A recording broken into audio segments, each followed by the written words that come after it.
Are there any military pilots on board? Please identify yourself immediately. The intercom cut through the dark cabin like a blade, 43,000 feet above the Atlantic. Pre-dawn, engines humming, and suddenly silence so complete that passengers could hear each other's heartbeats. In seat 8A, a man in a leather jacket opened his eyes. He didn't gasp. He didn't look around like everyone else. He just went still. The way a soldier goes still when the bullet hasn't hit yet, but he already knows it's coming. His name was Luke Donovan, and this was the moment his old life came back to collect. If this story moves you, subscribe to this channel and follow Luke's journey all the way to the end. Drop a comment telling me what city you're watching from. I want to see exactly how far this story travels. Luke Donovan had not slept more than 4 consecutive hours in 11 years. Not since the night his wife Claire sat across from him at their kitchen table in Portland, Oregon, and said the words he never saw coming. "I'm leaving Luke, and I'm not taking Sophia with me." That sentence had rearranged everything inside him, permanently. So when the wheels of Flight 214 left the tarmac at Portland International at 2:47 in the morning, Luke was already doing what he always did in the dark. He was thinking about his daughter. He was running through the checklist of things she would need while he was gone. Her insulin shots were in the refrigerator, third shelf clearly labeled. Her school backpack was by the door packed the night before. His neighbor, Mrs. Palermo, would be there by 7 a.m. sharp. He had called her twice to confirm. Then a third time. "Luke," Mrs. Palermo had said, half laughing, "I raised 4 boys. Go to Iceland. She will be fine." He had nodded into the phone and said, "Yes, ma'am." And then he sat outside on the porch steps for another 20 minutes just staring at the light in Sophia's bedroom window until it clicked off at 9 o'clock. She was 11 years old. She had her mother's jaw and her father's eyes green with a dark ring around the iris that made people stop and stare. She also had type 1 diabetes, a heart that was 4% smaller than average on the left ventricle, and absolutely zero fear of anything on this earth. She had once chased a raccoon out of their garage with a broom barefoot in her pajamas, while screaming instructions at it like she was a general commanding a retreat. Luke had stood in the doorway and watched her and thought, "That is the bravest person I have ever known." And I have flown F-16 over Kandahar. The flight to Reykjavik was 9 hours and 40 minutes. Luke had taken this route before years ago in a different life when he still wore a uniform and answered to call signs instead of his own name. Now he wore a leather jacket with a small Hells Angels chapter patch on the left sleeve, not because he was a gang member, but because the men in that chapter in Southeast Portland were the first people who had treated him like a human being after he came home from his 3rd deployment, feeling like a ghost wearing a man's skin. They never asked him what he'd done over there. They just handed him a wrench and pointed him at a 1974 Harley Sportster that needed rebuilding. 6 months later, the bike was running. And so was he, barely but running. He had taken the window seat on purpose. He always did. Old habit. He wanted to see what was coming. The woman who sat down next to him in seat 8B didn't try to hide her reaction. She was in her mid-50s, dark blazer, pearl earrings, the kind of structured efficiency that came from decades of boardrooms and quarterly reviews. She glanced at his jacket, then at the ring on his right hand, a silver skull worn smooth at the jaw from years of use. Then at the thick scar that ran from his left wrist to the middle of his forearm, half visible below his sleeve. She said nothing, but she shifted slightly toward the aisle. Just a few inches, the way people do when they're trying not to look like they're moving. Luke noticed. He always noticed. He had been noticing that shift for 11 years. He closed his eyes and said nothing. Her name, according to the luggage tag she'd placed in the overhead bin with precise, deliberate movements, was Kara Whitfield. She smelled of expensive perfume and something underneath it, stress, the sharp metallic kind. Luke recognized it because he'd sweated it himself many times on runways that didn't have names and at altitudes where mistakes ended conversations permanently. She opened her laptop, immediately pulled up a spreadsheet, and began typing. The cabin lights dimmed. The engines settled into their cruising note, that low, constant roar that some people found terrifying, and that Luke found, in spite of everything, deeply familiar. Like a voice he'd known for years, he let it carry him under. He was dreaming about the runway in Bagram. Always that runway, always at dusk, always the same angle of light coming off the Hindu Kush when the intercom cracked open the cabin. Ladies and gentlemen, this is your captain speaking. We apologize for the interruption. We have a situation on board that requires immediate assistance. If there are any military pilots active duty or retired, please press your call button or identify yourself to a flight attendant. This is not a drill. Thank you. The voice was measured, controlled. But underneath the control was something Luke recognized instantly because he had heard it in his own voice once over a radio channel 12 miles south of Jalalabad with 2 engines out in a broken ejection seat. It was the voice of someone who was managing the beginning of a catastrophe. Luke opened his eyes. The cabin was in that particular state of alarm that happens before people fully understand they should be alarmed. The tension present but not yet named passengers looking at each other with that collective. Did you hear that expression? A few already leaning into the aisle. Kara had closed her laptop. She was holding it against her chest like a shield. What does that mean? She said. And Luke understood she wasn't really asking him. She was just saying it out loud because silence felt worse. He said nothing. He was already assessing. Row 8 was 4 rows ahead of the wing. He had an exit row 2 seats back on the opposite side. The angle of the cabin floor was level, no loss of altitude yet. The engine note had not changed. That meant they weren't in structural trouble, not yet. Whatever was wrong was localized, something internal. His right hand found the armrest. Sir. A flight attendant was leaning down beside him, young woman mid-20s, dark hair pulled back, name tag, reading Jenna. Her eyes were calm in the way that only trained people's eyes are calm when everything is falling apart, calm on the surface, something else moving fast underneath. The captain, she started. I heard, Luke said. She looked at him for exactly 1 second. Were you military? He held her gaze. Yes. Aviation, yes. What did you fly? F-16S, then F/A 18 cell, 8 years active duty, 3 combat deployments. She straightened immediately. Please come with me. Luke stood up. The woman in 8B. Kara turned to look at him fully for the first time since she'd sat down. She saw his face now. Not the jacket, not the ring, not the scar. His face. The way it had gone quiet and focused, the way his jaw had set, the way his eyes had changed from the flat, closed-off expression she'd filed him under biker danger, keep distance, to something else entirely. Something older. Something that didn't belong in economy class at 43,000 feet. She said in a voice that had lost all of its boardroom certainty, Are you a pilot? Luke looked at her. Used to be. He moved into the aisle. As he walked toward the front of the plane, the murmuring had already started behind him. He heard fragments, said military pilot. Is that the biker guy from? What's happening? Is the plane? He tuned it out. That was a skill. You learned it early when you were 23 years old and sitting in a cockpit at 600 knots with threat warnings screaming in both ears and a RIO in the back seat yelling coordinates and ground control cutting in over the radio. You learned to isolate the signal from the noise, to take in everything and act on only what mattered. He focused on the cockpit door. Jenna pushed through the first-class curtain ahead of him, and he followed. A second flight attendant, older senior crew. Margaret on her badge was standing just outside the cockpit. She had clearly been crying, but she had also clearly decided to stop. Her hands were steady. You're the pilot, she asked him. Former, he said. What's the situation? Margaret lowered her voice, though they were behind the curtain and out of earshot of the cabin. Captain Reeves collapsed approximately 18 minutes ago. We believe it's a stroke. He's conscious, but he cannot speak clearly, and he cannot control his right side. He is not capable of flying the aircraft. The first officer, Marcus Webb, 29 years old. He has his ATP certification. He has flown this route 11 times. Has he ever declared an emergency? Margaret paused. No. Has he ever landed without a captain in the left seat? Another pause. No. What's the aircraft? Boeing 767-300ER. Luke took one breath. What's wrong with the systems?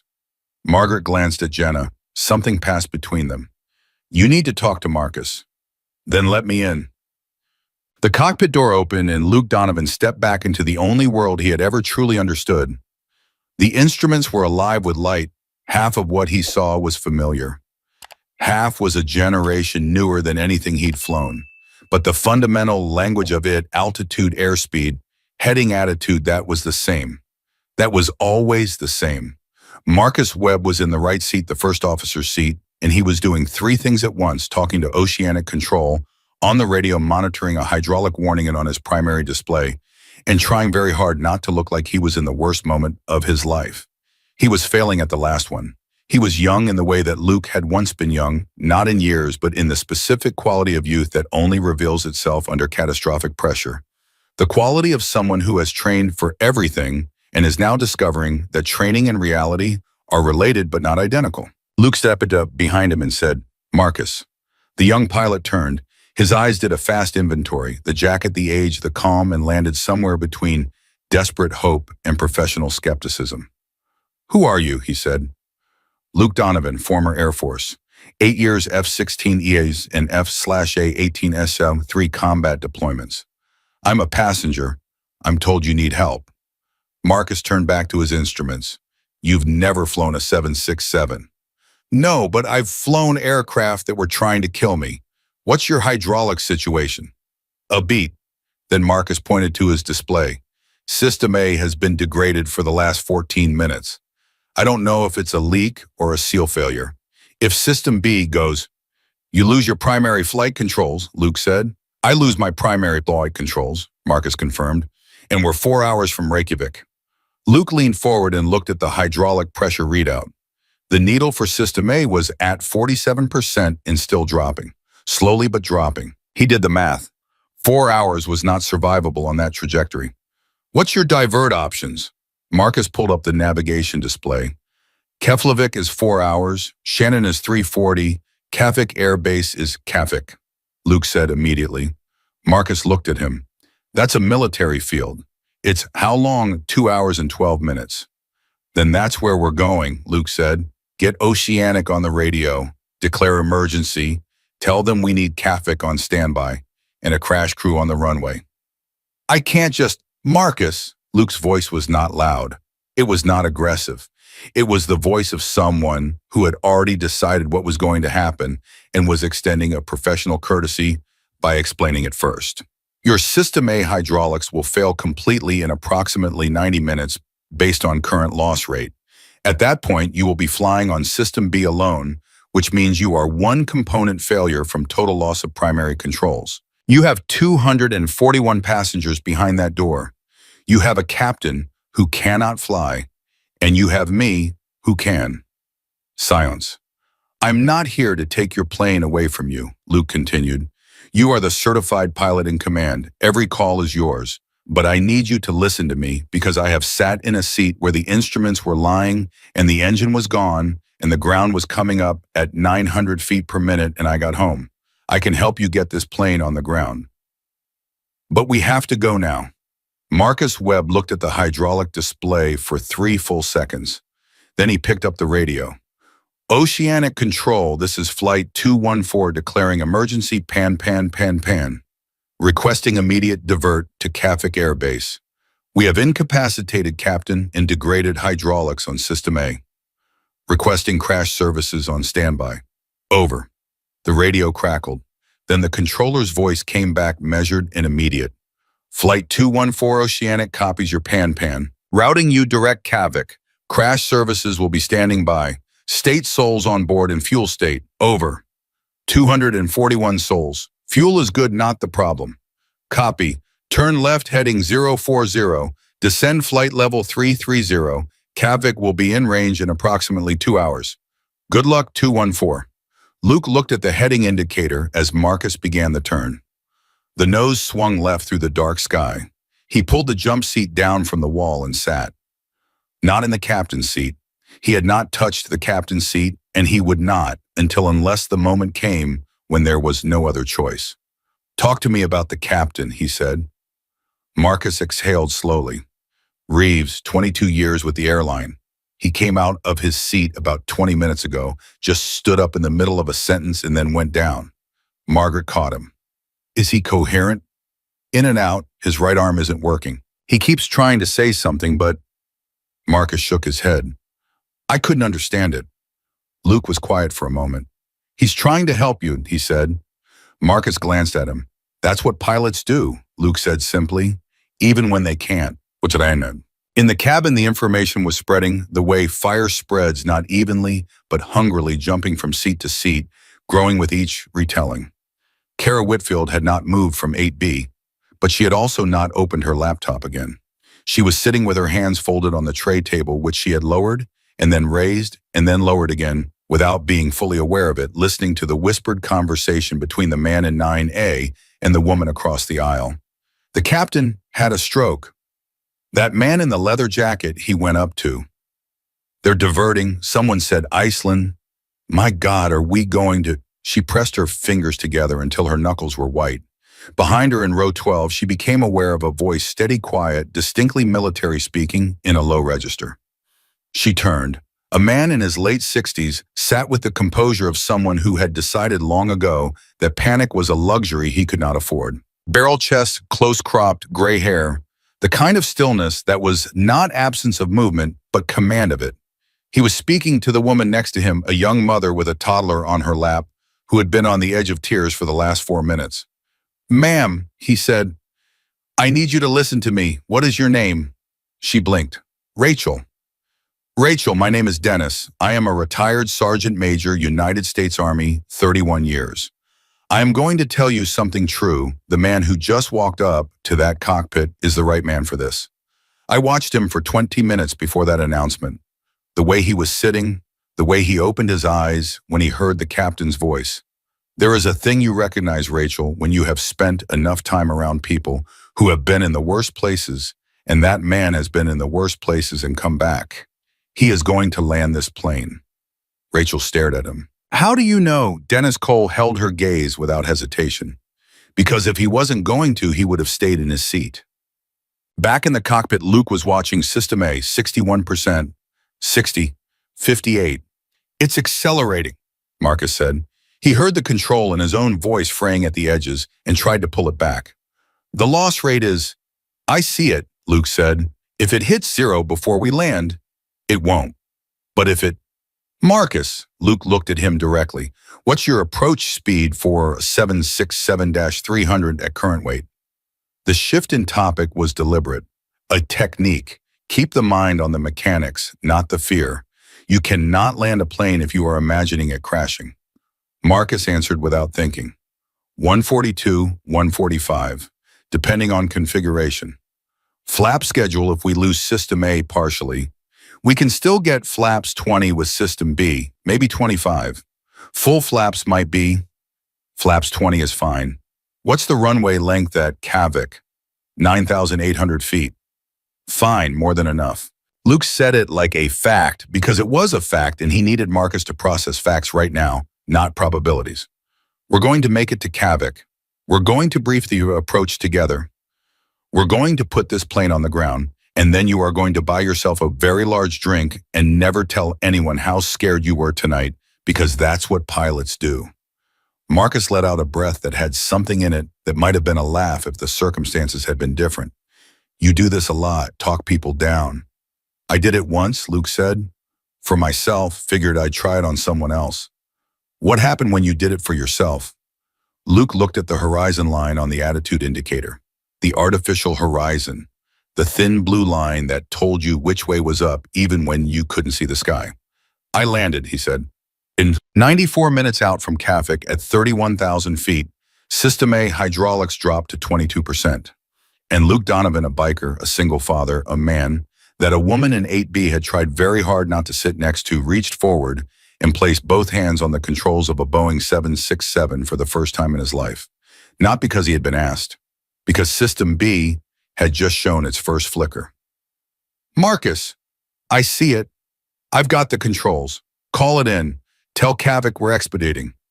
Marcus grabbed the radio without argument, because in that moment, 29 years old and 11 approaches, deep on a route he thought he knew, Marcus Webb understood something that flight training had tried to tell him, and he had filed under theory until now.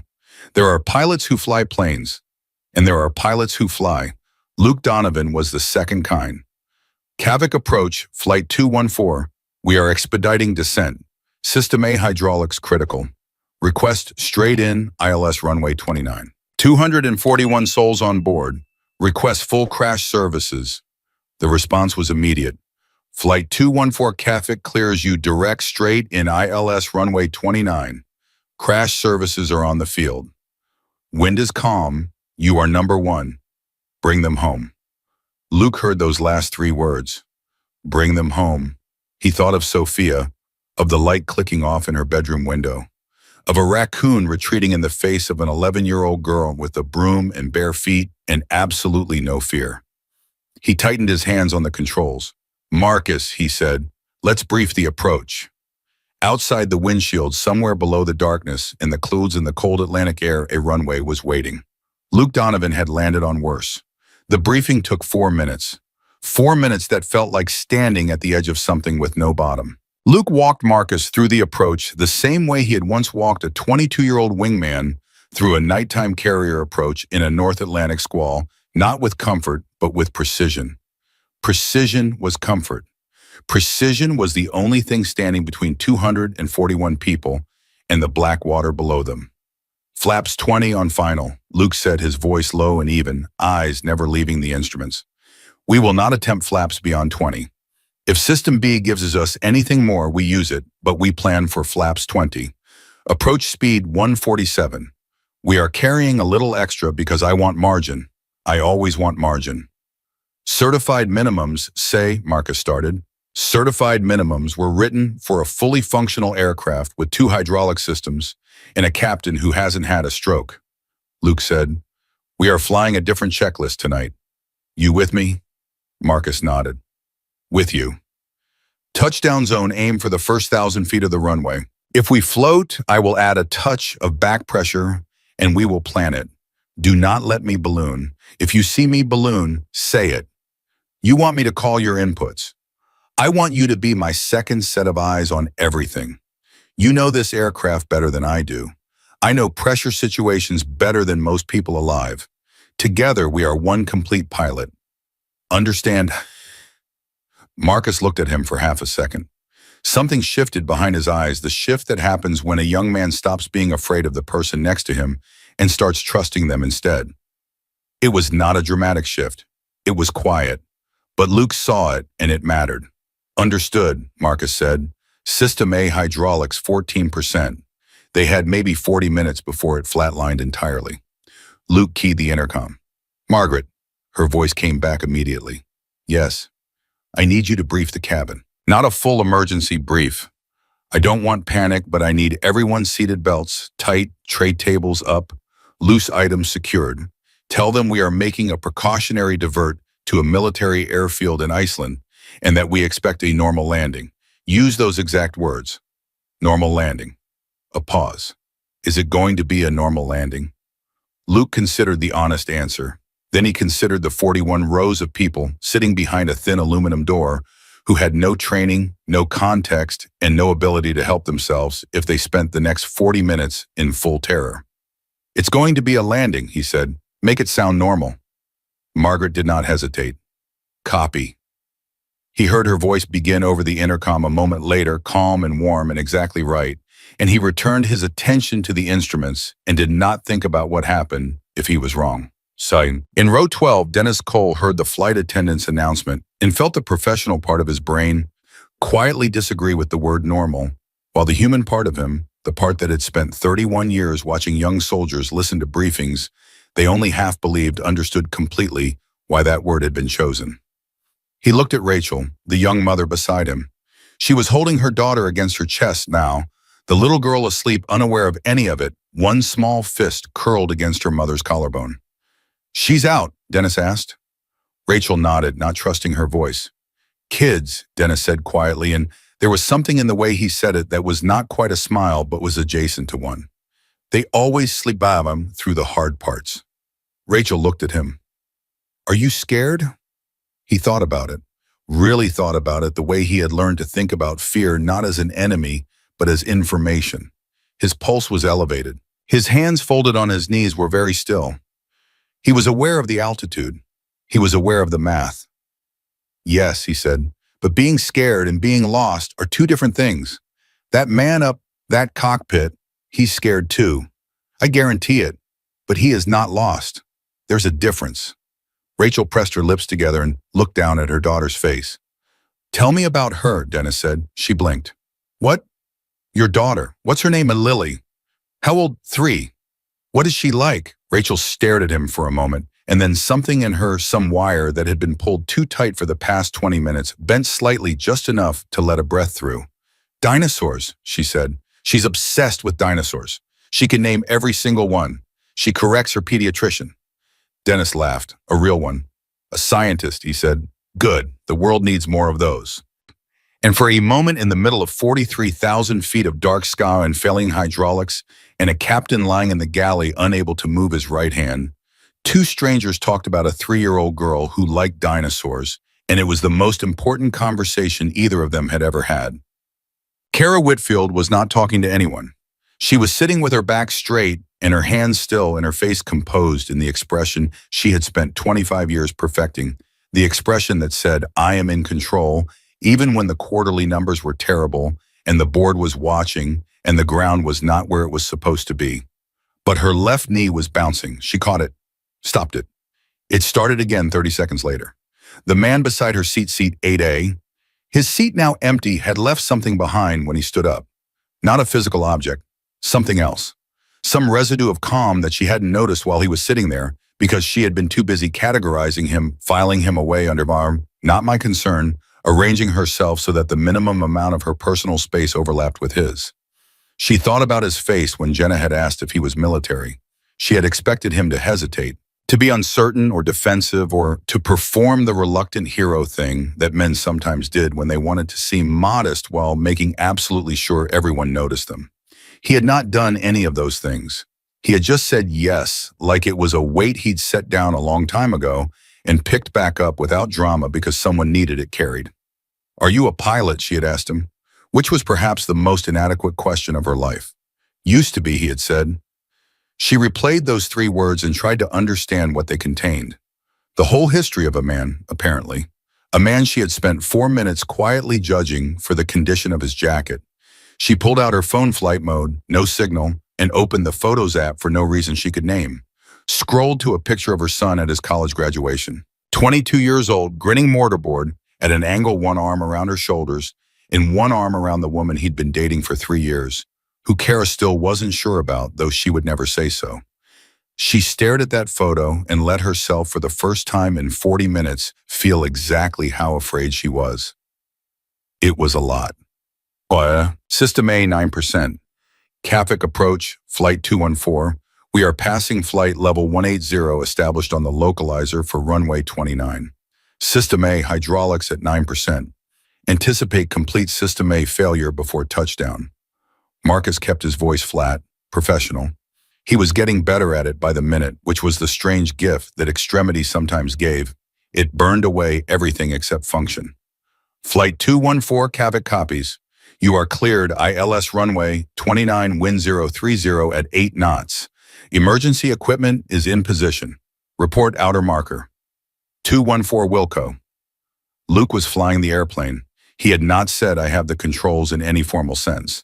It had happened the way serious things often happen, not announced but understood, a gradual shift of weight and attention and authority until it was simply a fact. His hands on the yoke, his feet on the rudder pedals, his eyes moving in the scan that was as natural to him as breathing altimeter, airspeed attitude heading back to altimeter, the rhythm of it unchanged from the first time he had sat in a cockpit at 23 years old and discovered that he had been built for exactly this. The aircraft was heavy. A 767 was nothing like an F-16. It did not respond so much as it considered your input and then acted on it with the ponderous dignity of something that weighed 90 tons and knew it. But the fundamentals were the same. Attitude plus power equals performance. The math did not change at 40,000 feet or 400. He felt System A go at 9%. Not a catastrophic failure. No bang, no shudder. Just a pressure reading that stopped moving and a warning light that changed from amber to red. System A is gone, Marcus said. He said it the way you say something when you have been expecting it but were hoping to be wrong. We are on System B only.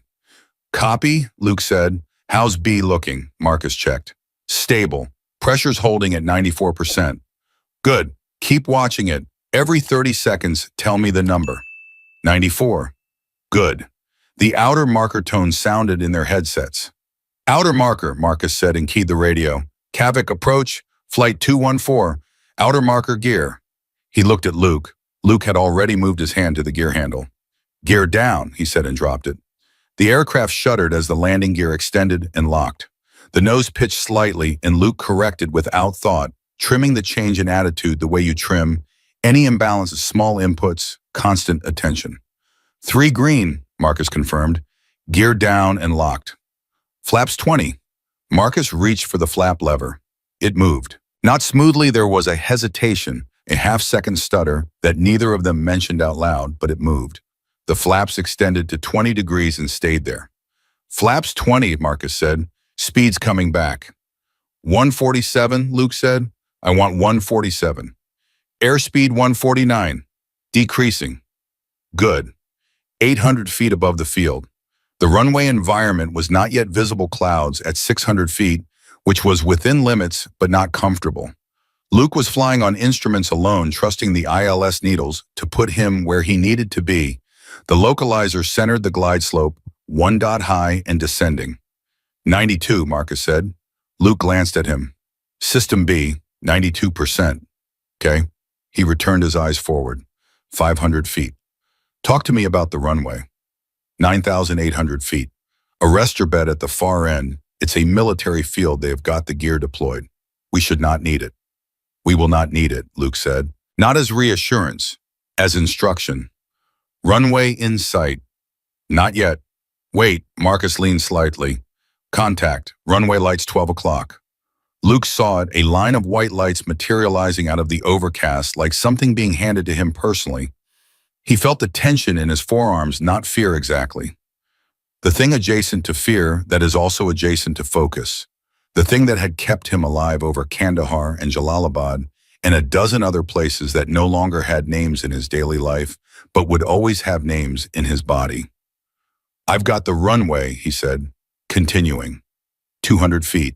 90%, Marcus said, and there was something in his voice now that had not been there before, a steadiness that was not performed but earned, built in the last 90 minutes by watching a man do the thing he said he would do. 100 feet, Luke came back on the throttles. The engines spooled down. The aircraft floated just barely, just 1 second of lightness, and he caught it with a breath of back pressure, feeling the main gear reach for the runway.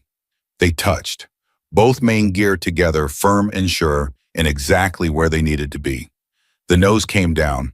Luke stood on the brakes and felt the aircraft slow with the reliable, enormous friction of a machine finally giving itself back to the earth. And then Marcus did something that Luke would remember for the rest of his life.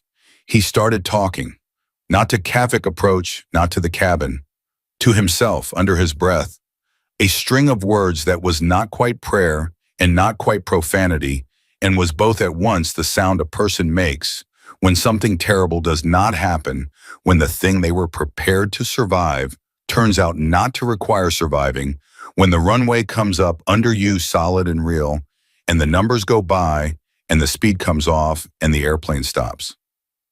The airplane stopped. 6,000 feet of runway remaining. More than enough. Luke took his hands off the controls and set them on his knees and breathed. Flight 214, Marcus said into the radio, his voice only slightly uneven. We are on the ground at Kavik, all souls accounted for, requesting medical and ground crew. Flight 214, Kavik copies. Outstanding job. Medical is rolling. Welcome to Iceland. In the cabin, the landing had hit like a shout, the sudden return of weight and friction, the lurching deceleration, and for 3 full seconds, nobody made a sound. And then someone started clapping. It began in the back, a single pair of hands, uncertain, almost questioning. Then another, then a row. Then the whole cabin came up in sound applause and crying and laughter mixed together in the specific key of 241 people, understanding simultaneously that they were alive, and it was not a guarantee, and they were anyway. Kara Whitfield put her hand over her mouth. She did not clap. She could not make her hands work for that. She just sat with her palm pressed against her lips and her eyes bright, and thought about her son's face in that photograph, and thought about a man in a leather jacket who had said used to be and walked toward the front of a failing plane without breaking stride. Dennis Cole in row 12 reached over and placed one large, steady hand on Rachel's forearm. Rachel was shaking. Her daughter Lily had woken up at the impact of touchdown and was looking around with the magnificent bafflement of a 3-year-old who had been asleep and is now not and wanted to know about that. Dinosaurs, Dennis said to Rachel and nodded toward Lily. Rachel laughed a broken, wet, desperate laugh and pulled her daughter closer. In the cockpit, Luke sat in silence for a moment that felt longer than it was. Marcus had his head back against the headrest, eyes closed. He was breathing. That was sufficient. That was everything. You did good, Luke said. Marcus opened one eye. You landed the plane. You kept it together for 2 hours with a dead captain and a passenger in the jump seat telling you what to do. That's harder than landing the plane. Luke paused. The landing's just math. The 2 hours, that's character. Marcus stared at the ceiling. I need to call my wife. Yeah, Luke said. You do. He stood up. His legs were steadier than he expected. His hands had stopped shaking. He hadn't known they were shaking until they stopped. He rolled his left wrist and looked at the scar without meaning to the old habit of checking a wound to see whether it still hurt. It did. It always did a little. But he was standing. He was always standing in the end. He moved to the cockpit door and put his hand on it, and then Marcus said, Hey. Luke looked back. What's your daughter's name? The question arrived without context, and yet with complete context the way the most important questions usually do. Sophia, Luke said. Marcus nodded slowly. She's lucky. Luke thought about that for a moment, about an 11-year-old girl chasing a raccoon in the dark, about the light in her bedroom window, about the promise he had made her not once but every single day since she was born, the promise that was not said aloud because words were not big enough to hold it. I'm the lucky one, he said. He opened the door. The moment he stepped through the curtain into first class, the applause hit him like something physical. It moved through the cabin in a wave, not organized, not coordinated, just the pure, uncontained sound of human relief expressing itself, the only way available. People on their feet in the aisle, hands reaching out. A woman in 3C crying openly, not trying to stop. A teenage boy in 7A who had spent most of the flight with his headphones on performing practice indifference was on his feet with his hands together and his face absolutely undisguised. Luke moved through it the way he moved through most things, straight ahead, without performance, accepting what came toward him without reaching for it. And then he reached row 8. Kara Whitfield was standing. She was not applauding. She was just standing with her blazer still perfectly buttoned and her pearl earrings still in place, and her eyes red in a way that her posture refused to acknowledge. She looked at him for a long moment. I'm sorry, she said. About earlier. He looked at her. What about earlier? She glanced at his jacket, his ring, the scar. He understood. He had understood from the moment she'd shifted toward the aisle. Don't worry about it, he said. And he meant it not as politeness, not as performance, but as actual fact. He had spent 11 years not worrying about it. He was good at not worrying about it. What people saw when they looked at him said nothing about what he was. He had made peace with that the same way he had made a peace with most things, slowly, painfully, and then all at once. But she shook her head. No, she said. I need to say it. I looked at you and I made a decision about you in about 4 seconds. And then you... She stopped, steadied herself. You went up there. Luke was quiet for a moment. Then he said, people do that. It's okay. It's not, though, Kara said. It really isn't. He looked at her, the full attention of a man who had been trained to read situations in fractions of seconds, not judging, not measuring, just seeing. He saw a woman who was genuinely sorry, who was not saying it to feel better about herself, but because she had watched something happen tonight that had rearranged the furniture of her assumptions, and she was honest enough to admit it. No, he agreed after a moment. It's not, but it's human, and you owned it. That counts for something. He moved past her toward the back of the plane where the emergency doors were now being opened by a ground crew, and the cold Icelandic air was coming in sharp and clean and real. Dennis Cole was in the aisle, and as Luke passed row 12, the older man put out his hand. Luke took it. The handshake lasted long enough to say everything that didn't need saying out loud. Army, Luke asked. Sergeant Major, Dennis said. Retired. I know, Luke said. I could tell when you talked to the woman with the kid. Dennis glanced back at Rachel, who was still seated, still holding Lily, the little girl now wide awake and looking around with intense scientific interest at the emergency personnel coming through the forward door. She needed grounding, Dennis said. Sometimes that's the whole job. Yeah, Luke said. Sometimes it is. He was almost at the rear of the plane when his phone connected to whatever local signal was reaching through the open doors and the screen lit up. One message. From Mrs. Palermo, sent 40 minutes ago. Luke, Sophia asked me to text you. She says, tell Dad the raccoon came back and I chased it away again. Also, I love him. Also, tell him to call me when he lands. Luke stopped walking. He stood in the aisle of a Boeing 767 on a military runway in Iceland, surrounded by the sound of 241 people breathing, and he read that message 3 times.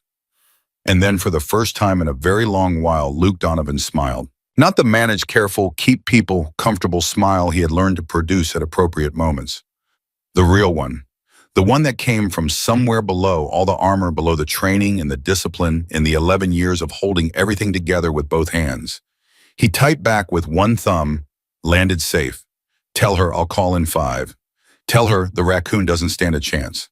He put the phone in his pocket. Outside through the open door, he could hear the emergency vehicles in the Icelandic wind and the engines still spooling down. He could hear people talking, crying, calling their families. He could hear the world resuming its normal volume after 2 hours of something that was not normal at all. He had promised his daughter he would come home.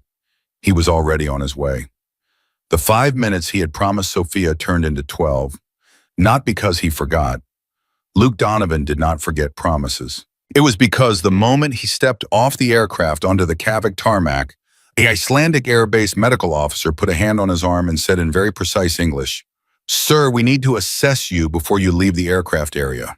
And Luke had stood there for a moment processing the fact that someone was now concerned about him, which was not a thing he had anticipated and did not entirely know how to receive.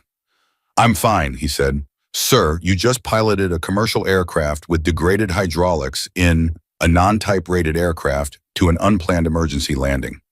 Our protocol requires," "I'm fine," Luke said again, and then, because the man was clearly not going to move, and because Luke had spent enough years around military personnel to know that arguing with a protocol was a fight you could win and a war you would lose, he added, 5 minutes, I need to make a phone call, then you can assess me."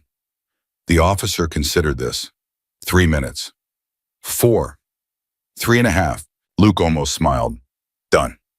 He stepped away from the crowd, the organized chaos of emergency personnel and airline ground crew and dazed passengers descending the mobile stairs, and found a patch of tarmac that was momentarily quiet and dialed Mrs. Palermo's number.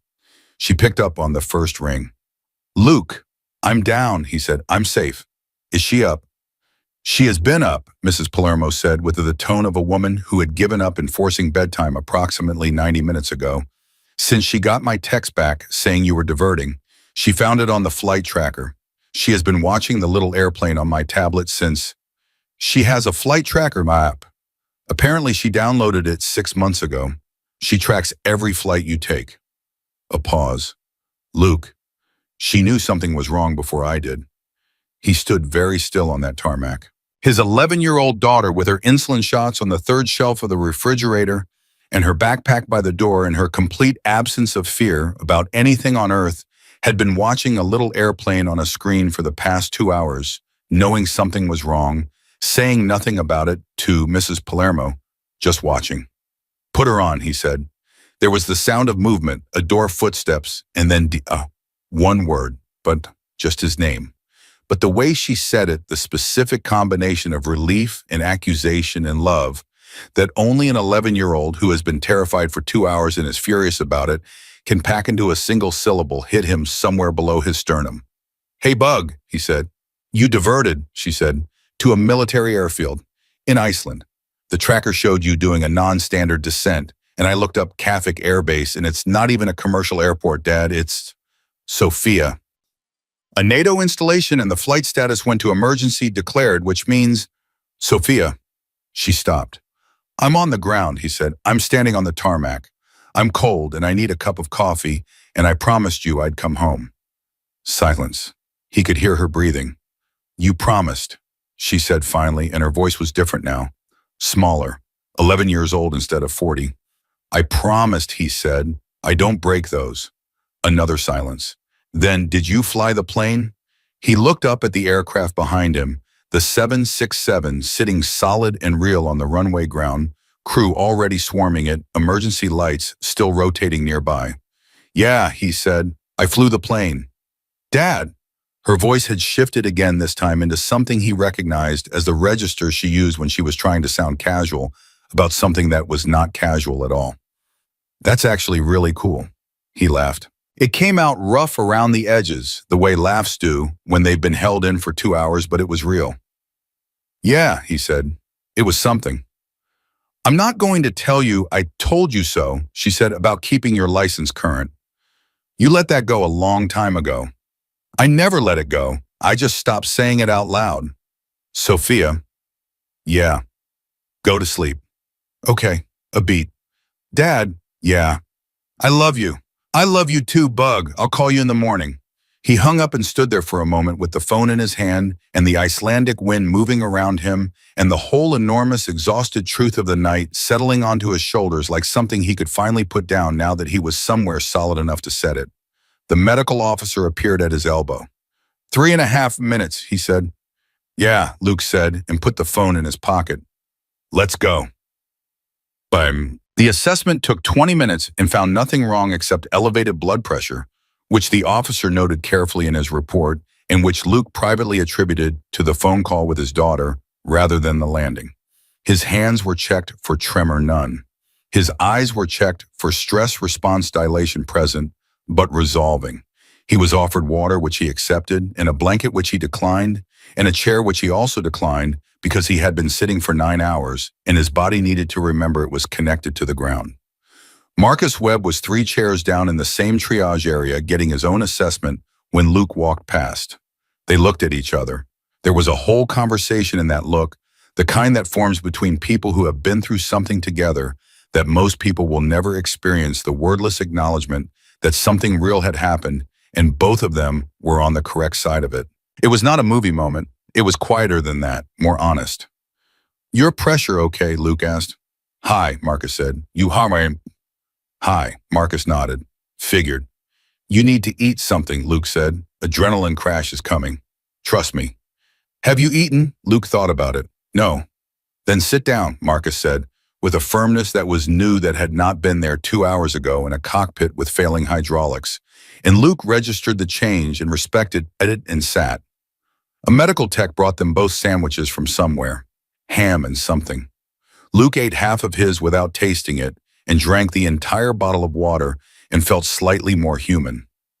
What happens now? Marcus asked. For you, I mean. You just go back to Portland. When they get us on a flight, yeah. That's it. You land a 767 with a dead hydraulic system, and then you just go home. Luke looked at him. That's the job. It wasn't your job, Marcus said. You were a passenger. I was the most qualified person available, Luke said. That made it my job. He paused. That's always how it works. You don't get to choose when it's your turn. You just have to make sure that when it is, you're ready. Marcus was quiet for a moment. Were you ready? The question hung there with more weight than its 4 words suggested. Luke considered it honestly the way he tried to consider most things, not for the answer that sounded right, but for the one that was. I was ready to try, he said. That's all ready ever means. The passenger terminal they'd been moved to was a converted military briefing room. Long tables and folding chairs and fluorescent lighting, the kind of room designed for function and indifferent to comfort. 241 people filled it with the specific energy of a crowd that has collectively experienced something it cannot yet process. Some talking loudly, some on phones, some sitting in the particular silence of people who have gone temporarily interior, following the thread of their own thoughts back to where it started. Kara Whitfield was at one of the long tables with her laptop open, but she was not looking at it. She was looking at a cup of coffee she'd been given and had not yet touched, running her thumb around the rim in a slow, repetitive motion that she was probably not aware of. Dennis Cole came in and scanned the room with the methodical efficiency of a man who had spent 31 years accounting for personnel. He spotted Rachel and Lily at the far end. Lily was now the most awake person in the room and was apparently interrogating an Icelandic ground crew member about his jacket patches with an intensity that suggested she had found a new subject of study. He spotted two elderly women sitting together, still holding hands the way they had been on the plane, not speaking, just present for each other. He spotted a young man, the teenager from 7A, sitting alone with his head in his hands in a way that read less like teenage posture and more like genuine overwhelm. Dennis walked to the teenager, sat down across from him without asking, waited. The kid looked up, 18, maybe 19, red eyes behind the practiced indifference he'd been wearing all flight. "I'm fine," he said preemptively. "I didn't say you weren't," Dennis said. A pause. I'm not like..." The kid started over. "I've never been that scared before." "No," Dennis said, "you probably haven't. Or is that normal to be that scared? It's the most normal thing in the world." The kid looked at his hands. "I kept thinking about my mom. The whole time. I kept thinking if we didn't make it, she wouldn't know that I..." He stopped again. His jaw worked. "We had an argument before I left about college. It was stupid. I've been on this flight being mad about it for 4 hours, and then that announcement happened. And all I could think was that the last thing I said to her was..." "What did you say?" Dennis asked. The kid looked at him with 17 kinds of misery. "I said she was controlling and that I needed space and that I'd call her when I felt like it." Dennis was quiet for a moment. "And have you called her?" The kid reached into his pocket. His phone was already in his hand. He hadn't realized. "I was going to." "Call her," Dennis said. The kid checked the time. "It's 3 in the morning in Denver." "Call her," Dennis said again. The kid looked at him, then down at the phone. Then he dialed. It rang once. "Jake?" His mother's voice immediate awake. She had clearly not been sleeping. "Jake, I've been watching the news. They said a flight from Portland diverted. I checked your itinerary and Mom." The kid's voice broke on the single syllable. "Clean through, no repair." "Mom, I'm okay. I'm in Iceland. I'm okay." Dennis stood up quietly and moved away. Luke came in from the medical area and stopped just inside the doorway, reading the room, the way he'd been trained to read every room exits clusters, individual's temperature. Not threat assessment, people assessment. The habit was too deep to turn off. He saw Dennis moving away from the teenager who was now hunched over his phone, crying with the unguarded total body grief of someone who has decided to stop pretending. He saw Rachel with Lily, the little girl, now asleep again, impossible in Rachel's lap. He saw Kara at the table with the untouched coffee. He walked to the coffee station, poured himself a cup, and then went and sat down across from Kara. She looked up. Something moved through her expression that he couldn't fully name: relief, maybe, or the particular vulnerability of someone who has had their assumptions cracked open and is still figuring out what goes in the space where they used to be. "How are you doing, home?" he asked. He meant it as a real question. "I don't know yet," she said honestly. "I think it'll hit me later. Right now I'm still in the part where I keep checking that I'm not..." She stopped, laughed slightly at herself. "That I'm sitting in a chair, on the ground." "That part's important," he said. "Sit in it for a while." She looked at him. "Your daughter, is she okay? I heard you on the phone." He nodded. "She's fine. She's been tracking the flight for 2 hours and is absolutely fine and completely furious at me about it, which I believe means she's genuinely fine." Kara almost smiled. "How old? 11? She's going to tell this story for the rest of her life." "She's going to tell it better than it actually happened," Luke said. "She already does that. Last month she told her class I wrestled an alligator in the Everglades. We went to the Everglades, we saw an alligator from a very safe distance, and I took a picture." Kara laughed, a real one this time, short and surprised, and loosening something behind her eyes. "She sounds wonderful." "She's the best person I know," Luke said, and he said it the same way he'd said everything else tonight, without performance, a simple fact. Kara looked at her coffee, turned the cup. "Can I ask you something?" "Sure." "When you went up to the cockpit," she paused, choosing words, "were you afraid?"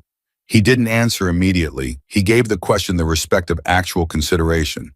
Yeah, he said, I was. You didn't look it. You learn to put the afraid somewhere else, he said. You don't get rid of it. You just move it to a part of yourself that isn't operating the controls. It's still there. You just don't let it drive. She was quiet, absorbing this. I think I've spent my whole career trying to get rid of it entirely. The afraid part. How's that working? Terribly, she said, and the honesty of it seemed to surprise her as it came out. Luke looked at her. The afraid part is useful. It buys attention. You just can't let it make decisions. She was still sitting with that when Dennis Cole came over, moving with the ease of a large man who is comfortable in his body and in most rooms, and pulled out the chair beside Luke without ceremony and said, Hell of a night, he said to no one in particular. Yeah, Luke said. Dennis looked at him with the direct, undecorated assessment of a career military man. You know they're going to want to talk to you. The airline, the FAA, everybody. I know.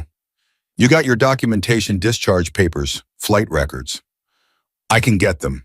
Dennis nodded slowly. You should have an attorney when you do those interviews. I wasn't the PIC, Luke said. Marcus was the pilot in command. I was assisting. You were a non-type rated individual who took the controls of a commercial aircraft, Dennis said, not unkindly. That's going to require a conversation regardless of how it ended, especially because of how it ended. He paused. Heroes in legal departments don't always agree on definitions. Luke absorbed this. It was not a thought he had had in the cockpit, which was probably correct. You couldn't fly a plane and run legal analysis simultaneously, but it was a thought that needed having now. You've dealt with this kind of thing, he said. It was not a question. I've dealt with situations where men did the right thing and then had to defend doing the right thing to people who hadn't been there, Dennis said. Yes, more than once. And the truth held up every time, but you need someone to help you say it correctly. Luke looked at him for a long moment. You got a card? Dennis reached into the breast pocket of his shirt and produced one slightly creased and slid it across the table. Luke picked it up. Dennis R. Cole, retired U.S. Army Sergeant Major. Below that, a civilian consulting firm address. You do consulting, leadership, crisis management, veteran transition? Dennis said. I also know every military attorney in the Pacific Northwest by first name. He nodded at the card.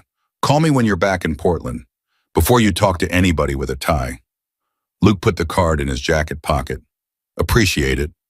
Don't appreciate it yet, Dennis said. Nothing's happened yet. Appreciate it after. 40 minutes later, the airline's regional operations director arrived from Reykjavik by helicopter. A brisk, precise man named Halverson, who shook hands with Marcus first and then worked his way through the room with the calibrated efficiency of someone who had a checklist and was checking it. When he reached Luke, he stopped. He looked at Luke's jacket, his ring, the scar. He processed all of it in the same 4 seconds that Kara had 9 hours ago in a different world. Then he said, Mr. Donovan, I've been briefed. On behalf of the airline, I want to... How's Captain Reeves? Luke said. Halverson blinked. Excuse me. Your captain, the one who had the stroke. How is he? Halverson recovered, quickly, practiced at it. He's been airlifted to Landaspitali University Hospital in Reykjavik. He's stable. The medical team believes he stopped, recalibrated. He's stable. He's going to want to know how the landing went, Luke said, when he can understand it. Will you tell him it went right, that Marcus brought it home? Halverson looked at him for a moment. I will tell him that. Good. Luke met his eyes. Now what did you need from me? Halverson opened his folder. A full account of events from the moment you were approached by the flight attendant, your actions in the cockpit, all control, inputs, all communications. I'll give you a full account, Luke said, with a witness present. A pause. A witness. Dennis Cole, row 12, retired Sergeant Major. He'll sit in, non-negotiable. Halverson looked at the folder, then at Luke, then across the room to where Dennis was sitting with Rachel and Lily, the big man listening patiently while the 3-year-old explained something at length using a plastic spoon as a prop. That can be arranged, Halverson said. Then let's go, Luke said. They were still in the interview. Luke steady and specific, Dennis present and watchful Halverson, writing fast when Marcus Webb walked in and sat down across from his operations director without being asked. Halverson looked up. "Whatever he tells you happened," Marcus said, looking directly at his boss. "Happened exactly that way. I'm on record with that. Right now, before any of the other paperwork." He put both hands flat on the table. "This man saved 241 lives tonight, including mine. I want that in the first sentence of whatever report you file. Not the last, the first." Halverson looked at Marcus for a long moment. Then he wrote something at the top of his notepad. Luke did not look at what he wrote. He didn't need to. Some things you do not do for the record. You do them because there is no other choice, because the moment exists and you exist inside it, and the math is simple. You do them because 11 years ago, a woman said words across a kitchen table that rearranged everything, and you rebuilt yourself around a single point, a girl with green eyes and no fear, and an inexhaustible need to be kept alive in the world. You do them because some promises are not made with words. You do them because you are a pilot, and this is what pilots do. Even the ones who used to be. The interview with Halverson lasted 1 hour and 17 minutes. Luke gave it the same way he had given mission debriefs in the Air Force, chronologically, specifically, without embellishment and without minimizing. Control inputs, hydraulic readings, radio communications, approach speed, touchdown point. Every number he could recall, he recalled. The ones he couldn't, he said he couldn't, because imprecision was its own kind of dishonesty, and he had no interest in either kind. Halverson wrote without stopping. His hand moved across the notepad with the focused intensity of a man who understood that what he was transcribing was not routine, that the document taking shape under his pen would eventually be read by people in rooms he would never enter. Safety boards, aviation authorities, airline executives, possibly courts, and that every word needed to be exactly the word that happened. Dennis Cole sat through all of it without speaking. That was what Luke had asked of him, and Dennis understood the ask not to participate, but to witness. There was a difference, and it mattered. A witness changed the temperature of a room. A witness made careless reinterpretation harder. Dennis Cole's presence across that table was a form of insurance that cost nothing and was worth considerable.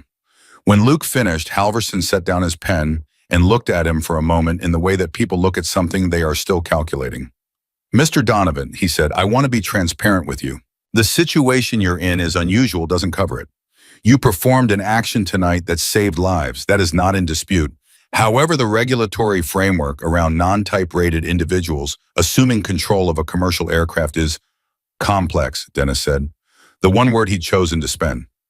Halverson glanced at him. "Complex," he agreed. "I wasn't in command," Luke said for the second time tonight. Marcus Webb was pilot in command from the moment Captain Reeves was incapacitated until the aircraft stopped on the runway. I assisted. I provided guidance, and I flew control inputs under his direction. "The recorder will tell a more specific story about who was flying the aircraft," Halverson said carefully. "The recorder will tell the true story," Luke said. "I'm not worried about the true story." A silence settled over the table. Halverson tapped his pen twice against the notepad. Then he said something that Luke did not expect. "Captain Reeves regained enough coherence about 40 minutes ago to communicate by writing. The medical team in Reykjavik relayed his first message to us. He opened a different folder, thinner, newer, slid a single printed page across the table. Luke looked at it. The handwriting was uneven, left hand, presumably, since the right wasn't working, but legible. Block letters the way pilots wrote when they needed to be read fast. "Tell whoever flew my plane that she handles left. Slight yaw, compensate on final. I know they already figured it out. Just tell them anyway."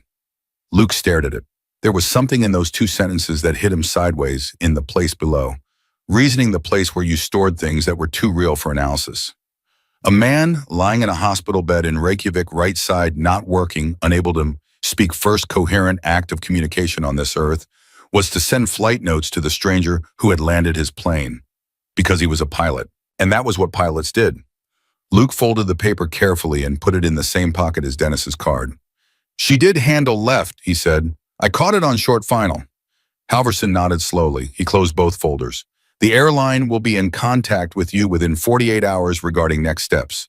I want to be honest with you about something, Mr. Donovan, off the record." He glanced at Dennis. Still here, Dennis said mildly. Halverson adjusted. On the record, then, the airline's position is that what happened tonight represents an extraordinary circumstance. Our legal team will be reviewing the specifics.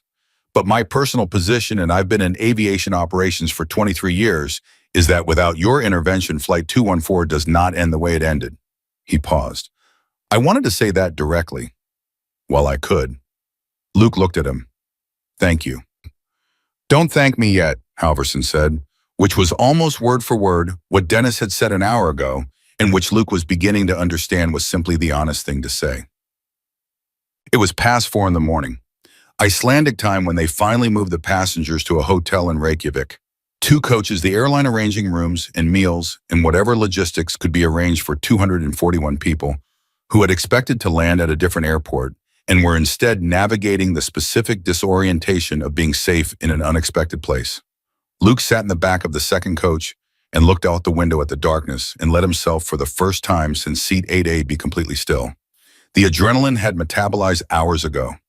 What was left was the particular exhaustion that came not from physical effort, but from sustained, high-function concentration, the mental equivalent of carrying something very heavy for a very long distance and then setting it down and feeling every muscle remember it was tired. He was aware of his hands in his lap. Still, not shaking. That was good. He was aware of his heart rate, which had settled back to something near normal.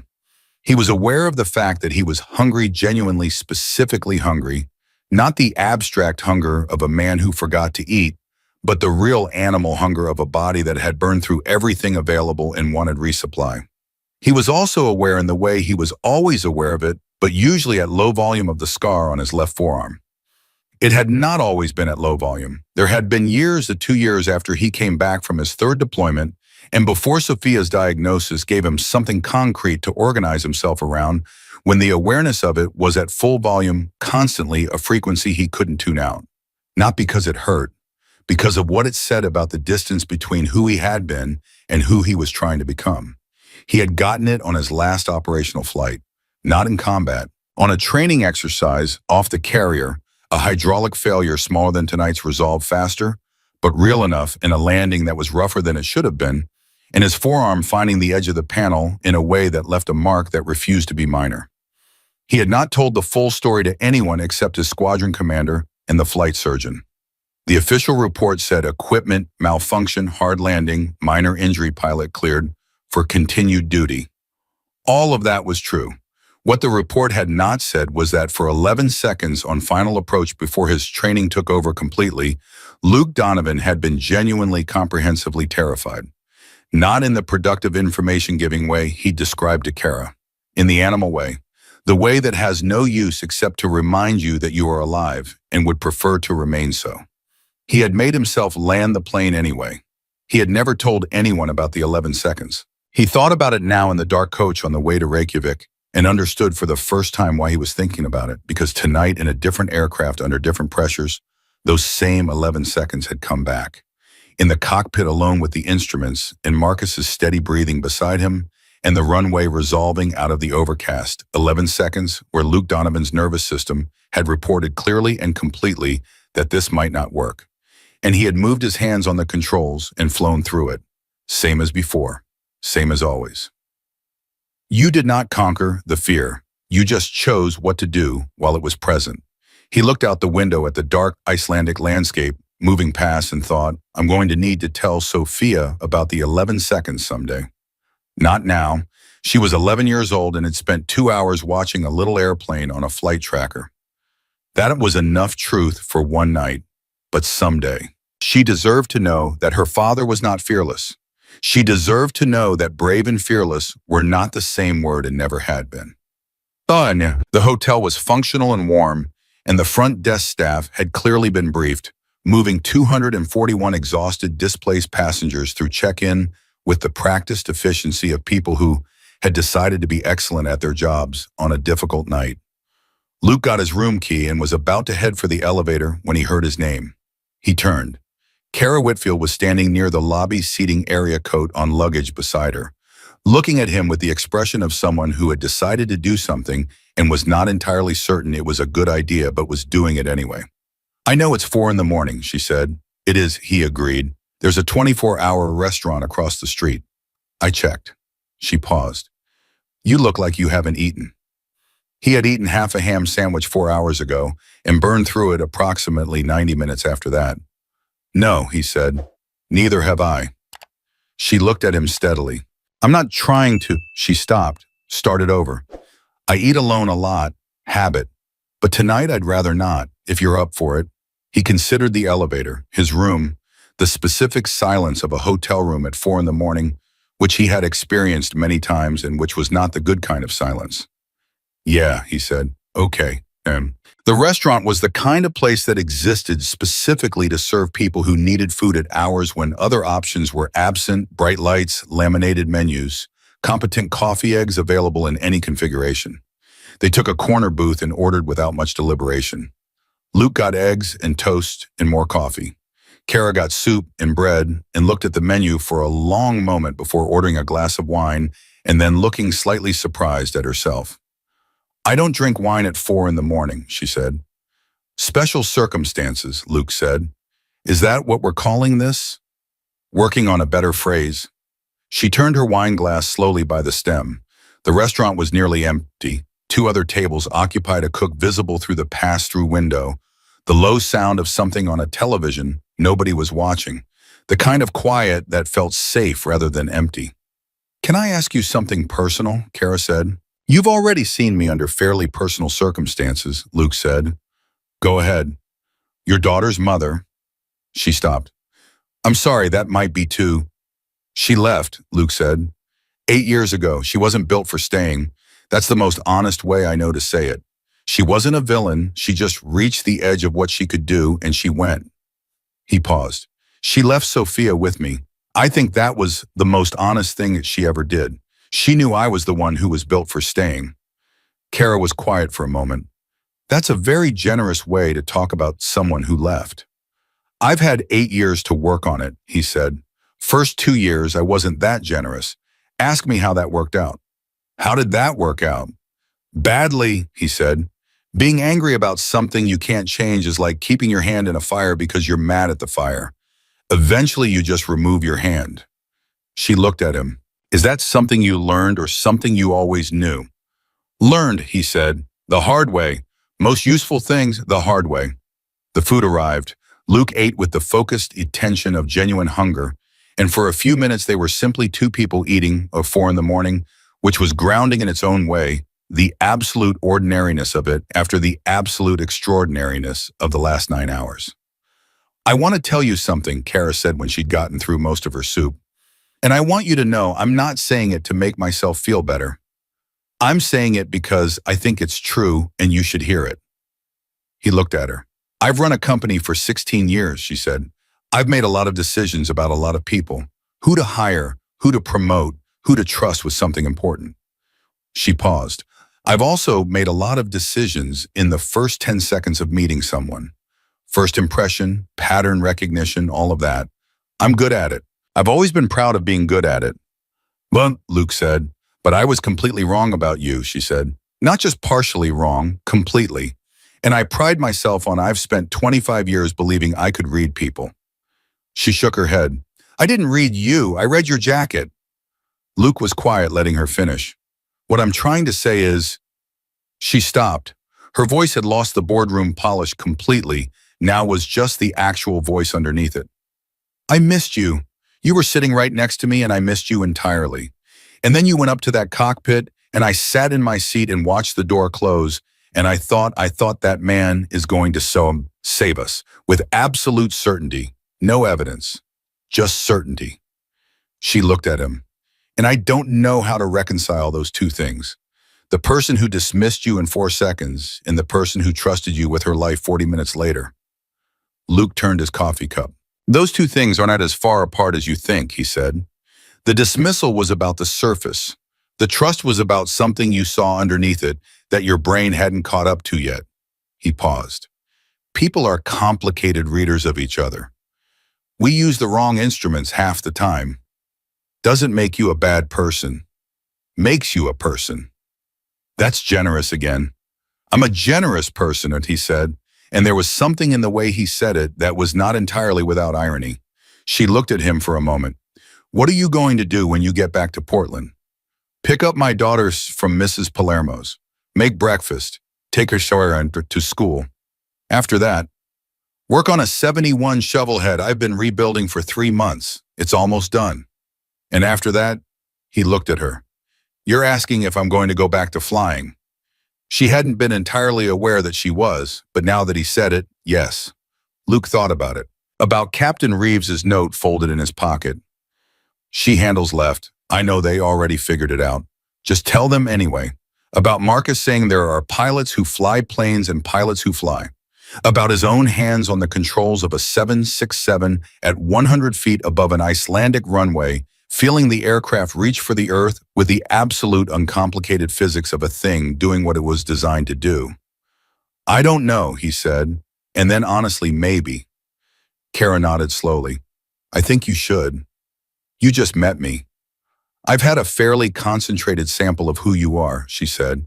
Unusual circumstances accelerate things. She paused. You belong up there. I don't say that lightly, and I don't know anything about aviation. But I know what it looks like when someone is exactly where they're supposed to be. And you in that cockpit, you were exactly where you were supposed to be. Luke looked at her for a long moment. Not reading her, just listening. Sophia thinks the same thing that he said about the license. Sophia sounds like she's right about most things. She is, he said. It's exhausting. Jim. They were almost done, plates cleared, coffee refilled once more when Luke's phone buzzed. He checked it out of habit. A text from a number he didn't recognize. Portland area code. Mr. Donovan, my name is James Reeves. Captain Gerald Reeves is my father. The hospital just told us what you did. I don't have the right words yet. I'm not sure they exist. But I wanted you to know that we know and that we will not forget it. When my father is well enough, and he will be well enough, he wants to meet you. He has things he wants to say in person. So do I, thank you. Luke set the phone face down on the table and was still for a moment. Kara watched him, didn't ask. He turned the phone back over and read it again. Then he typed, tell your father the plane flew beautifully. Tell him his first officer is one of the best I've ever flown with. I'll be glad to meet you both whenever he's ready. Take care of him. He sent it. Put the phone away. Everything okay? Kara asked. Yeah, he said. Yeah, it is. She looked at him with the specific look of a person who understood they were not being told the full content of a moment, but who respected the boundary around it. Good, she said simply. They split the check without discussion. Kara reached for it first, and Luke let her because sometimes accepting something gracefully was its own form of respect, and walked back across to the hotel.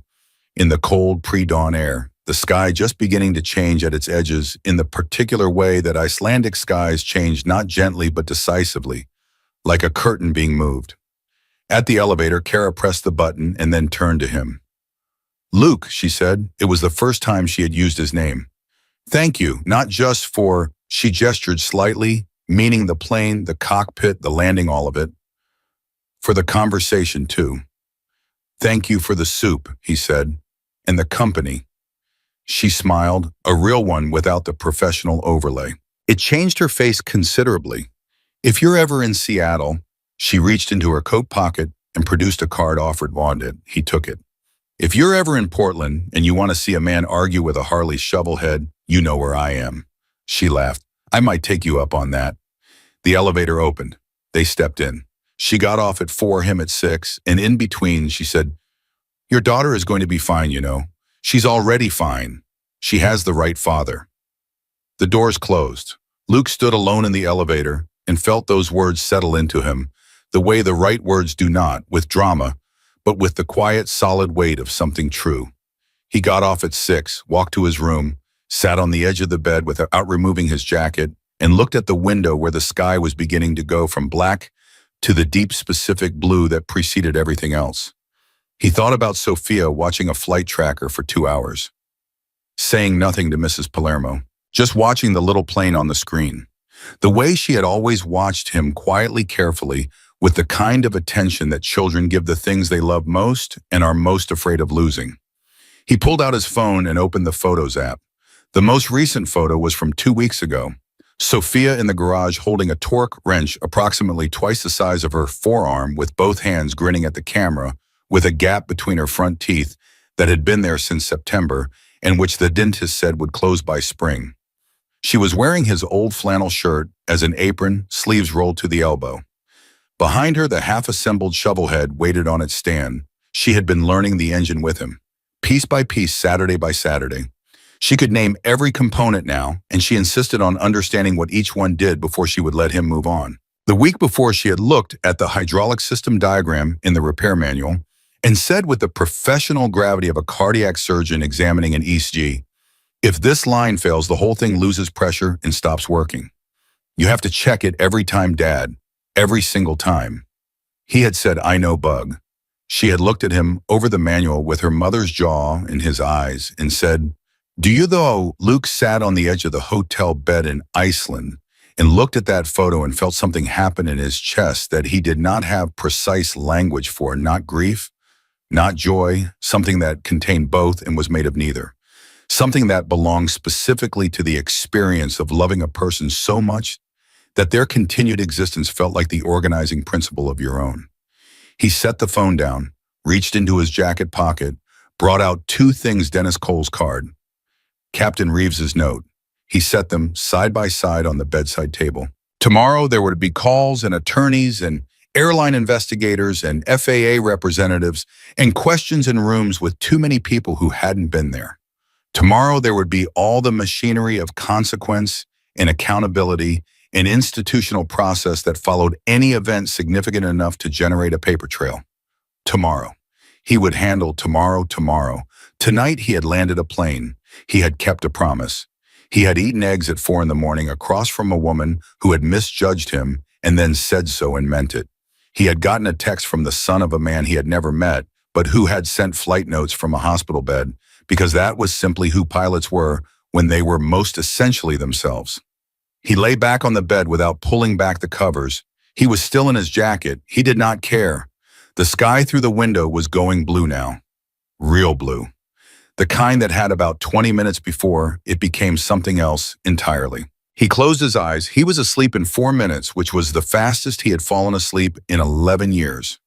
He slept 6 hours without dreaming, which was the longest uninterrupted sleep he had managed since Sophia was born, and he woke to 3 missed calls. A voicemail from the FAA's aviation safety hotline, 2 texts from numbers he didn't recognize, and 1 text from Mrs. Palermo that said only she made her own breakfast.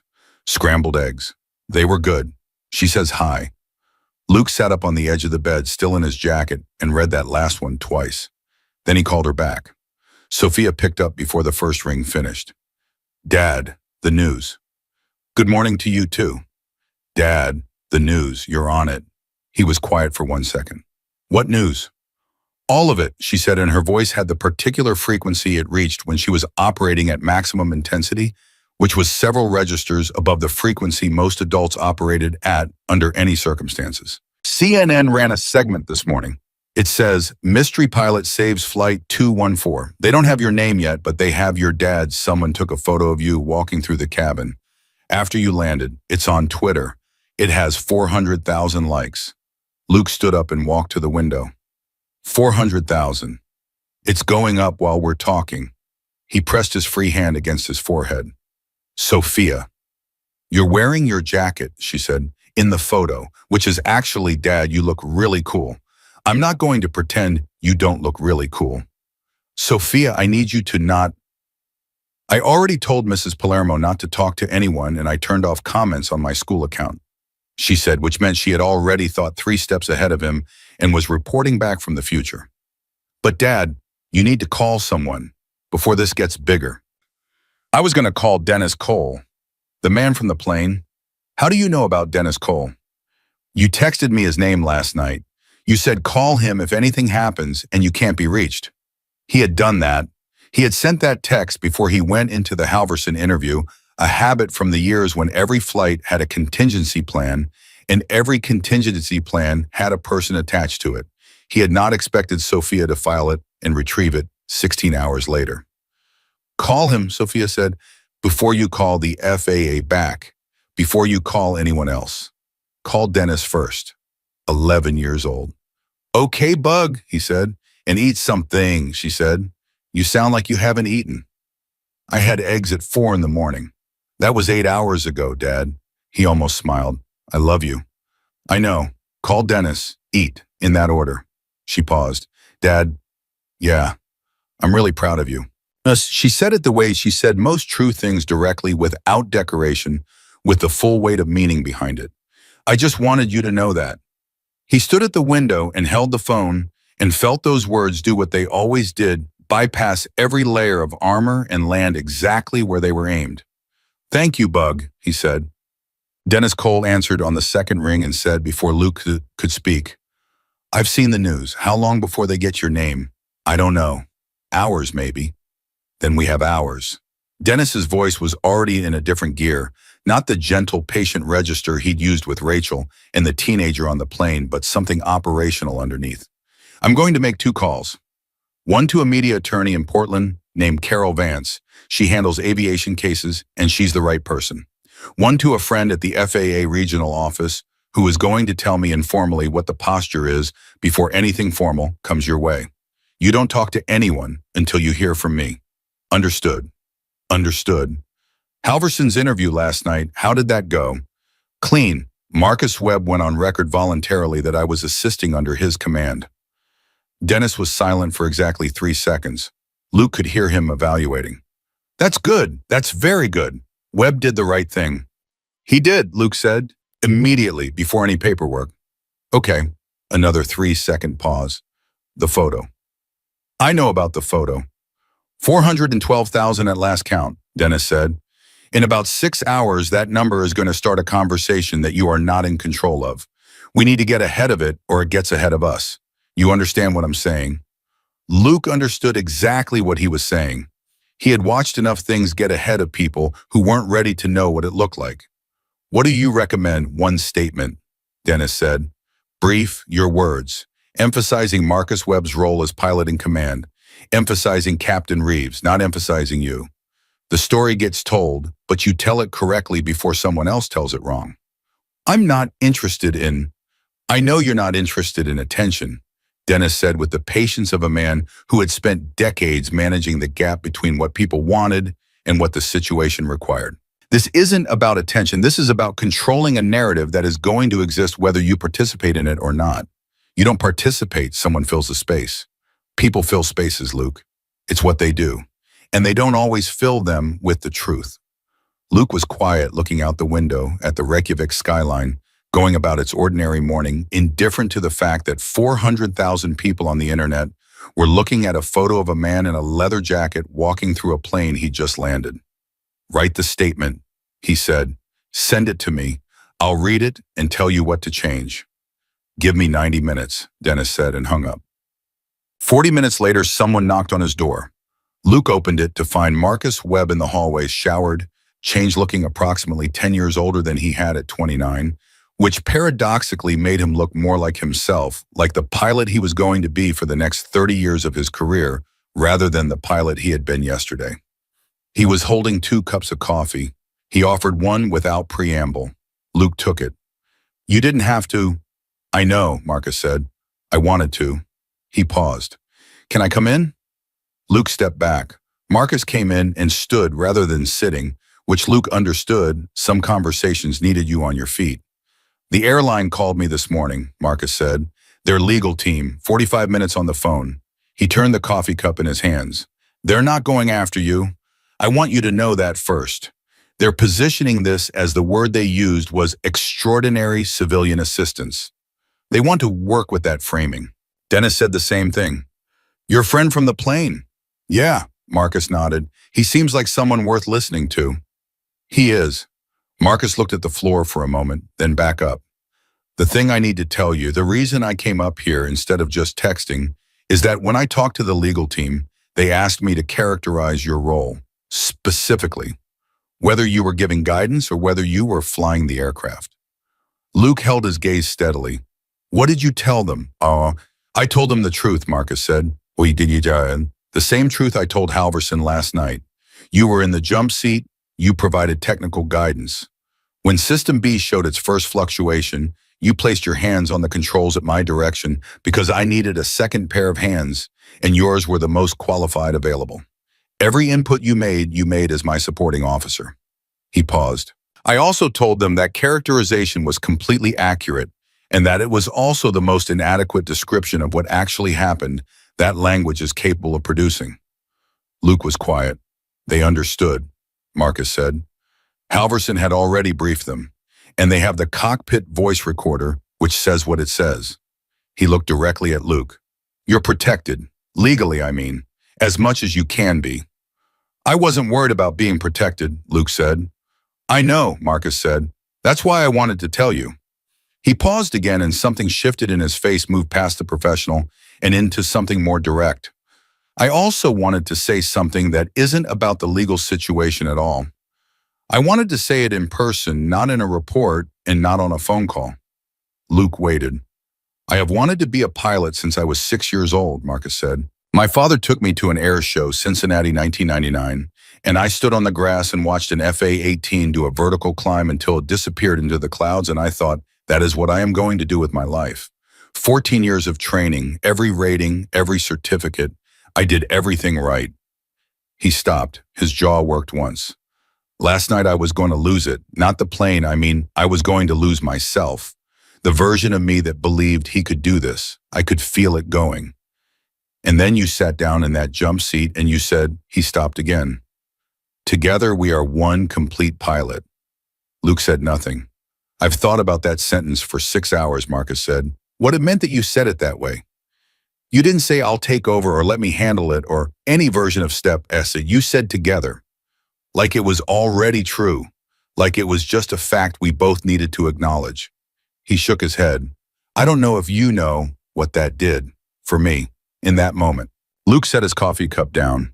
He looked at the young pilot across from him and saw what 20 years and 3 combat deployments in 1 kitchen table conversation and 1 daughter who chased raccoons had given him the ability to see a person at the exact moment of becoming who they were going to be. The moment where the thing that was tested does not break and the person understands for the first time bone deep that it does not break. "You were already a pilot when I got to that cockpit," Luke said. "I didn't make you one. The 2 hours you held that plane together before I arrived, that was you. All of that was you." Marcus pressed his lips together, nodded once. "Thank you," he said. "It came out roughly, which was honest." "Don't thank me," Luke said. "Go home to your wife, sleep, and then go back up." "I will," Marcus said. "Then will you come?" The same question Kara had asked 12 hours ago over soup and bread. The same question that had been sitting in the pocket of his jacket alongside Dennis's card and Captain Reeves' note ever since. "Working on it," Luke said. Marcus nodded like that was the right answer. He moved toward the door, stopped with his hand on the frame. "Hey, Luke." "Yeah." "She handles left," Marcus said. "On final. I noticed it when you corrected. I just couldn't figure out why you caught it so fast." Luke looked at him. "Reeves told me." Marcus stared.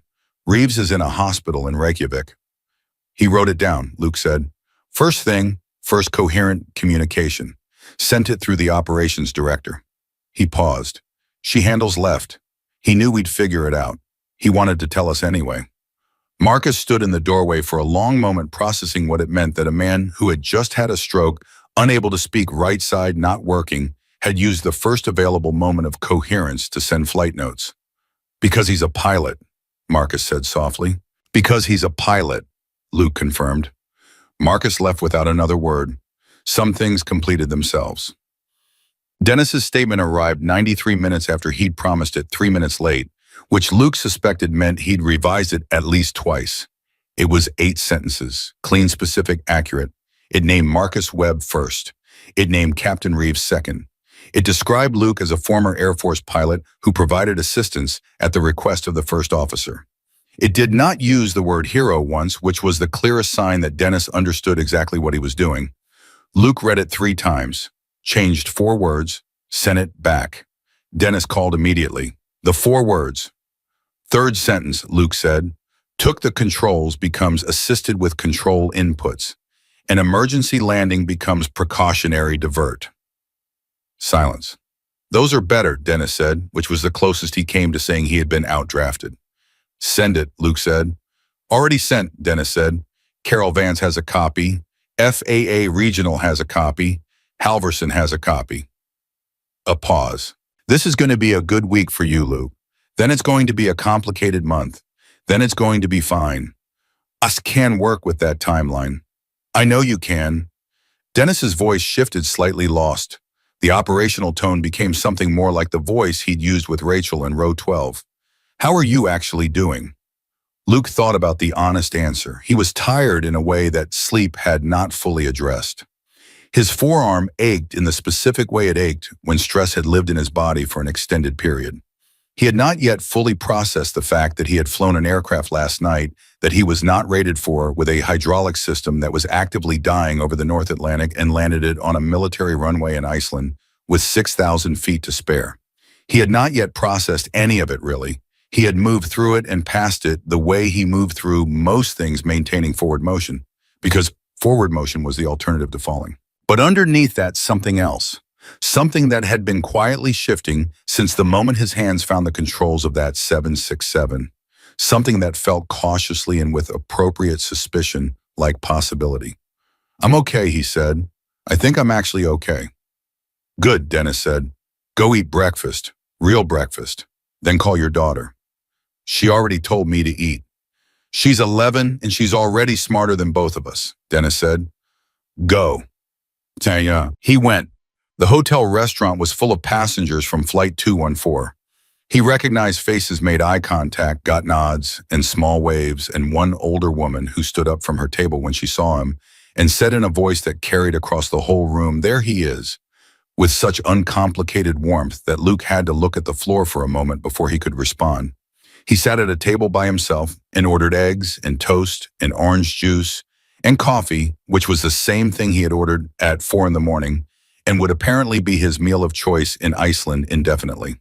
He was halfway through the eggs when Rachel appeared with Lily on her hip and asked if she could sit, and he said yes, because he had discovered over the past 12 hours that sitting alone was something he wanted less than he'd expected.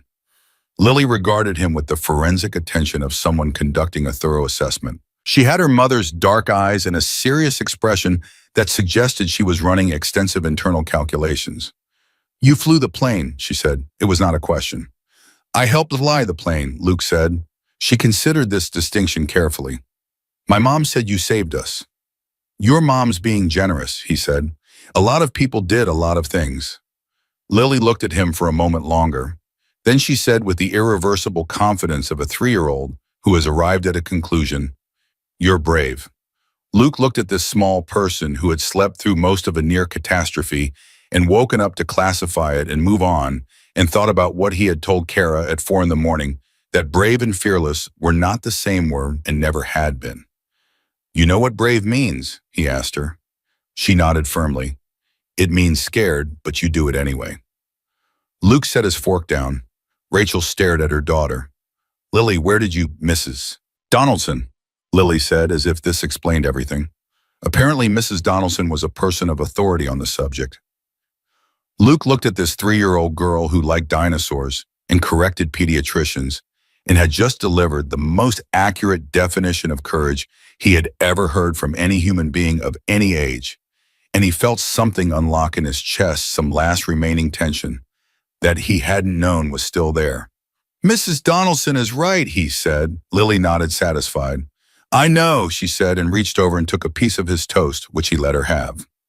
The flight back to Portland departed Reykjavik at 3 p.m. A replacement aircraft, a full crew, cloudless sky, and Luke sat in the window seat of row 8 and looked out at the ground falling away and felt for the first time since he could clearly remember nothing complicated about it. Just the feeling of flight, clean and simple and real, the way it had always felt before everything else got layered on top of it. His phone had 47 notifications he was not looking at. Dennis had handled the statement. Carol Vance had sent him a preliminary assessment that used phrases like favorable position and extraordinary circumstances clearly documented. The airline had sent a formal message via Halverson expressing gratitude that was corporate in its language and genuine underneath it. He was not looking at any of that. He was looking out the window at the Atlantic going by below him, wide and gray and indifferent and real, and he was thinking about a 71 shovelhead that was almost done, and a girl who was going to be home from school at 3:15 and a Saturday morning 2 weeks from now, when he was going to walk into the county general aviation office and ask about the process for reinstating a lapsed commercial pilot's certificate. He hadn't told Sophia yet. He wanted to see her face when he said it in person. She was going to say, "I told you so," with the comprehensive satisfaction of someone who had been right for 6 years and had the restraint not to mention it out loud, and was now entitled to full credit.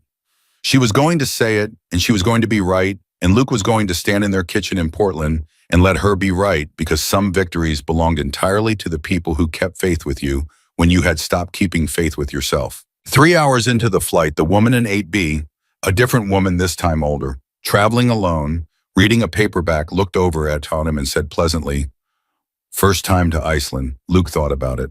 "Last time," he said, "and also the most eventful." She looked at him over her reading glasses, waiting for elaboration.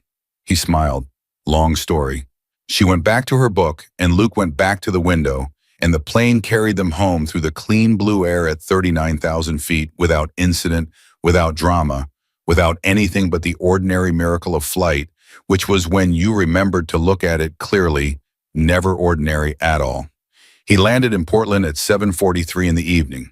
He walked through the terminal without being recognized, which was exactly what he wanted. He got in his truck in long-term parking and drove the familiar route home through the streets. He knew by memory the turn by the hardware store, the yellow house on the corner with the broken gutter that had been broken since October, the Palermo driveway, with the basketball hoop that tilted slightly left and pulled up in front of his own house, where the porch light was on and had been on, he was certain, since approximately the moment Fia had learned he was coming home. The front door opened before he got to the porch steps. She was in the doorway in her socks and the oversized flannel shirt she wore as a pajama top, green eyes wide gap between her front teeth visible because she was smiling too fast to manage her expression. He stopped at the bottom of the steps and looked at her. "Hi, Bug," he said. "Hi, Dad," she said. She came down the steps, and she was 11 years old, and she was the bravest person he had ever known, and she walked into him and held on, and he put both arms around her and held her back, and they stood there in the porch light while the Portland night moved quietly around them. He had made her a promise. He had kept it. That was the whole story, and it was the only one that had ever mattered.